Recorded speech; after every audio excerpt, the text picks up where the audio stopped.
தாய்லாந்தில் உள்ள ஒரு பிரபலமான கேளிக்கை பூங்காவில் பொது கழிவறையில் உள்ளே ஆண்கள் சிறுநீர் கழிக்கும் போது வெளியே பெண்கள் தங்கள் தலைமுடி மற்றும் ஒப்பனையை சரி செய்வதை பார்க்க அனுமதிக்கும் இருவழி கண்ணாடி பொருத்தப்பட்டிருப்பது விமர்சனத்திற்கு உள்ளாகியுள்ளது.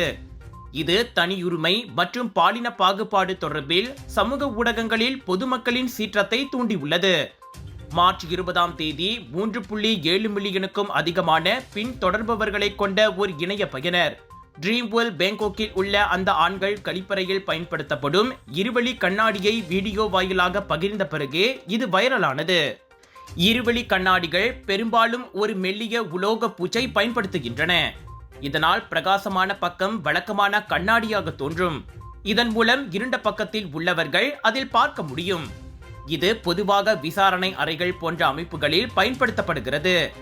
இருப்பினும் மக்கள் கூடும் ஒரு பொது இடத்தில், அதுவும் கழிவறையில் இருவழி கண்ணாடி நிறுவப்பட்டிருப்பதுதான் ஆச்சரியத்தையும் கண்டனங்களையும் வரவழைத்துள்ளது. பார்ப்பதற்கு ஒரு சாதாரண கண்ணாடியைப் போலவே இது தோன்றுகிறது. இதனால் சந்தேகத்திற்கு இடமில்லாத பல பெண் வழிப்போக்கர்கள் கண்ணாடியை பார்த்ததும் நின்று தங்கள் தலைமுடி மற்றும் ஒப்பனையை சரிபார்க்கின்றனர். பெண்கள் அவ்வாறு தங்கள் தோற்றத்தை சரி செய்வதை உள்ளே 2 ஆண்கள் கழிப்பறைக்குள் சிறுநீர் கழித்துக் கொண்டே சிரிப்புடன் பார்க்கும் புகைப்படமும் வைரலாகியுள்ளது. சமூக ஊடகத்தில் சர்ச்சையானாலும் இந்த வடிவமைப்பு அனைவருக்கும் ஒரு வேடிக்கையான அனுபவத்தை வழங்கும் நோக்கம் கொண்டது என பூங்காவின் செயல்பாட்டு இயக்குனர் சொல்லி சிரிக்கிறார். உள்ளே இருப்பவர்கள் வெளியே பார்க்க முடியும்.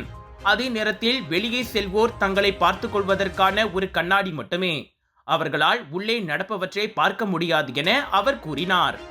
வைரலாகியுள்ள இந்த வீடியோ இதுவரை 13.4 பில்லியனுக்கும் அதிகமான பார்வைகளையும் 36,000த்திற்கும் மேற்பட்ட லைக்ஸ்களையும் பெற்றுள்ளது. ஆனால் வலைத்தளவாசிகள் இந்த நடைமுறையை அருவருப்பானது, தொந்தரவானது என கண்டித்துள்ளனர். முதலீட்டு பணத்தை மீட்க முடியவில்லையா? கடன் கொடுத்து மாட்டிக்கொண்டீர்களா? அணுகுங்கள் S7 Recovery.